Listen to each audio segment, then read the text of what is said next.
গোলে মালে পীড়িত করো না বললেই বা শুনছে কে? এমনই এক পীড়িতের গল্প বলি আজ। মনু বলেছিলেন শাস্ত্রের নারীদের অধিকার নেই, রাজদ্বারে বা শ্মশানে নারী নিষিদ্ধ। সেই ভাবনা থেকে আমরা আজও বেরোতে পারিনি, বরং আরো বেশি বেশি করে মাটিতে মুখ গুঁজে অবিচল রয়েছি এই ভাবনাতেই। এই দেখুন না, নারীদের প্রতি তালিবানদের অসাম্য, নারী স্বাধীনতায় অন্ধকার যুগেই থেকে যাওয়া তালিবানদের অবস্থান আমরা সবাই জানি। প্রশ্ন এখানেই, তালিবানদের বন্ধু দেশ ভারত এখানে ঠিক কি অবস্থান নিচ্ছে? এই অবস্থান যে কতটা ভঙ্গুর, কতটা নড়বড়ে তা স্পষ্ট হয়ে গেল একটা ঘটনায়। সম্প্রতি আফগান বিদেশমন্ত্রী আমির আলী মুত্তাকি ভারত সফরে এসেছিলেন। ভারতীয় বিদেশমন্ত্রী এস জয়শঙ্করের সঙ্গে বৈঠক করেন। এরপর আফগান দূতাবাসে মুত্তাকি সাংবাদিকদের মুখোমুখি হন, বলা ভালো পুরুষ সাংবাদিকদের মুখোমুখি হন, কারণ তার সাংবাদিক সম্মেলনে মহিলা সাংবাদিকদের প্রবেশ নিষিদ্ধ ছিল। লিঙ্গ বৈষম্যের এই কুৎসিত হাস্যকর ঘটনায় সারা দেশ জুড়ে বয়ে গেছে তীব্র নিন্দার ঝড়। এই নিন্দার তীর গিয়ে লেগেছে কেন্দ্রীয় সরকারের দিকেও। যদিও ভারতীয় বিদেশ মন্ত্রক শুরুতেই হাত তুলে জানিয়ে দিয়েছিল এই সিদ্ধান্তে তাদের কোনো ভূমিকা নেই, কিন্তু প্রশ্ন তো থাকছেই। মহিলা সাংবাদিকদের ব্রাত্য করে এই বৈঠকটি ভারতীয় মাটিতে শুধু নয়, ভারতের রাজধানীতেই অনুষ্ঠিত হলো। সেই দায় কিভাবে এড়িয়ে যেতে পারে কেন্দ্রীয় সরকার? কবি ও চিত্রনাট্যকার জাভেদ আখতার আফসোস করে বলেছেন, ভারত সরকার যেভাবে আফগান বিদেশমন্ত্রী আমির মুত্তাকিকে অভ্যর্থনা জানিয়েছে, আপ্যায়ন করেছে, তাতে লজ্জায় তার মাথা হেঁট হয়ে গেছে। শেষ অবধি অবশ্য প্রবল সমালোচনার চাপ অগ্রাহ্য করতে না পেরে আফগান দূতাবাসে মহিলা সাংবাদিকদের আমন্ত্রণ জানানো হয়। দ্বিতীয়বার বৈঠক করেন মুত্তাকি। মহিলা সাংবাদিকদের মুখোমুখি হয়ে তারা যে নারী বিদ্বেষী নন সেটা প্রমাণ করতে মরিয়া চেষ্টা চালান। বলেন, অল্প সময় নোটিসে আগের বৈঠকটা ডাকায় আপনারা বাদ পড়েছিলেন। এটা একটা টেকনিক্যাল ইস্যু, অন্য কোনো উদ্দেশ্য ছিল না। কি অপূর্ব যুক্তি! এমনই টেকনিক্যাল ইস্যু যে বেছে বেছে মহিলা সাংবাদিকরাই বাদ পড়লেন। সে যাই হোক, জাভেদ আখতার তার এক্স হ্যান্ডেলে লেখেন, সব ধরনের সন্ত্রাসবাদের বিরোধিতায় যারা ঢাক পেটায় তাদের তরফ থেকেই বিশ্বের জঘন্যতম সন্ত্রাসী তালিবানকে যে সম্মান ও উষ্ণতায় অভ্যর্থনা জানানো হলো, তাতে লজ্জায় আমার মাথা হেঁট হয়ে গেছে। এখানে জানিয়ে রাখি, উত্তরপ্রদেশের সাহারানপুরে দারুল উলুম দেওবন্দে গিয়েও অভ্যর্থনায় ভেসে যান মুত্তাকি। এক্স হ্যান্ডেলের পোস্টে এই নিয়েও ছেড়ে কথা বলেননি জাভেদ। তিনি লেখেন, দেওবন্দকে ধিক্কার। যাকে ইসলামিক হিরো তকমা দিয়ে ওয়েলকাম জানানো হলো, তারাই নিজেদের দেশের মেয়েদের শিক্ষার অধিকার কেড়ে নিয়েছে। আমার ভারতীয় ভাই বোনেরা, এসব কি হচ্ছে? এখানে বলে রাখি, গত জুলাইয়ে রাষ্ট্রপুঞ্জ আফগানিস্তানকে সতর্ক করেছিল নারীদের ওপর বেড়ে চলা নিপীড়ন নিয়ে। শিক্ষা, কর্মসংস্থান ও সামাজিক জীবন থেকে নারীদের বাদ দেওয়া নিয়েও সতর্ক করা হয়েছিল আফগানিস্তানকে।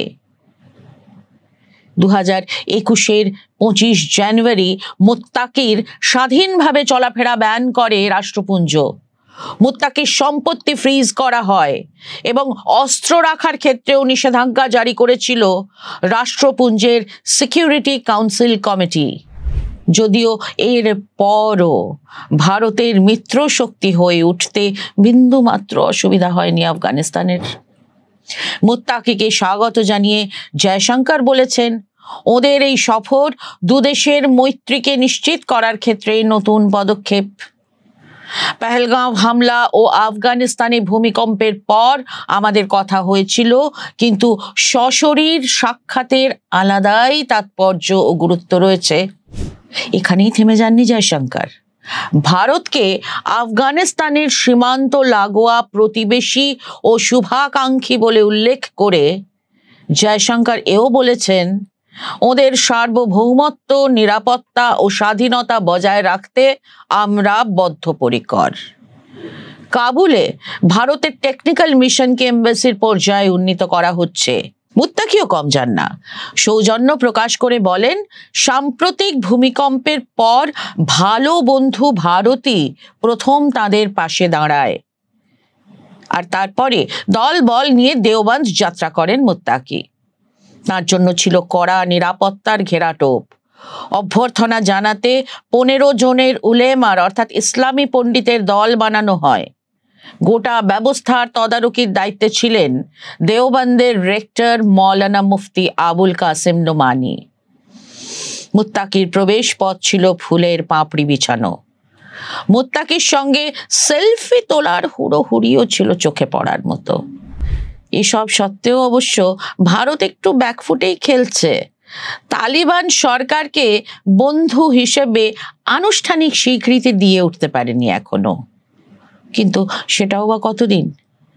সাম্রাজ্য বিস্তারে পারদর্শী, অর্থনৈতিক উচ্চাকাঙ্ক্ষার একনিষ্ঠ সাধক আফগানিস্তান ক্রমশ গুরুত্বপূর্ণ হয়ে উঠছে ভারতের কাছে।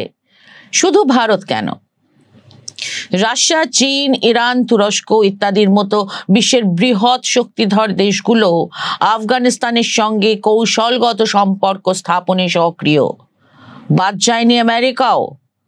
প্রেসিডেন্ট ডোনাল্ড ট্রাম্পের বাগরাম ঘাঁটি পুনরুজ্জীবিত করার প্রস্তাবে স্পষ্ট যে তারাও আফগানিস্তানের সঙ্গে কৌশলগত সম্পর্ক তৈরিতে উৎসাহী। সুতরাং ভারত যে নরম মনোভাব দেখাবে তা তো বলাই বাহুল্য, কারণ কূটনৈতিকভাবে দক্ষিণ এশিয়ার বর্তমান ভূ রাজনৈতিক পরিস্থিতিতে ভারত এখন কোণঠাসা। অতএব ভারত আঞ্চলিক সমীকরণকেই তুরুপের তাস ভেবেছে আফগানিস্তানের সঙ্গে সম্পর্ক মধুর করতে।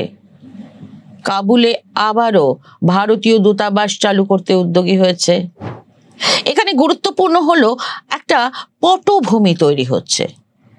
বহুদিন ধরেই আফগানিস্তানের অভ্যন্তরীণ বিষয়ে পাকিস্তানের নাক গলানো বা সন্ত্রাস পরিকল্পনার ঘাঁটি হিসেবে আফগানিস্তানের মাটিকে ব্যবহার করায় অসন্তুষ্ট কাবুল।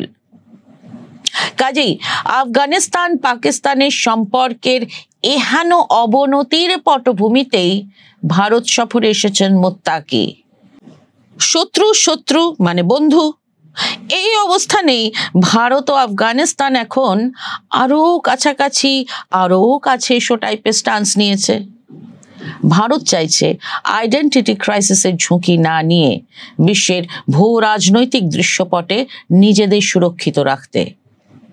পরিবর্তনশীল সাম্রাজ্যবাদে নিজেদের খাপ খাইয়ে নিয়ে নিরাপত্তা নিশ্চিত করতে চাইছে দিল্লি। কিন্তু এসবের মধ্যেই ভুলে গেলে চলবে না, কাবুলের মতো অগণতান্ত্রিক রাষ্ট্রের সঙ্গে দোস্তির সীমাবদ্ধতা বা ঝুঁকি কিন্তু অপরিসীম। মহিলা সাংবাদিকদের বাদ দিয়ে বন্ধু দেশ যখন সাংবাদিক বৈঠক করলো, তখনই কি সচেতন হওয়া উচিত ছিল না কেন্দ্রীয় সরকারের? পিরিতি কাঁঠালের আঠা লাগলে পরে ছাড়ে না, বুঝলাম না হয়, কিন্তু কখন ধরতে হয় কখন ছাড়তে হয় এই কূটনৈতিক খেলাটা তো জানতেই হবে, তাই না?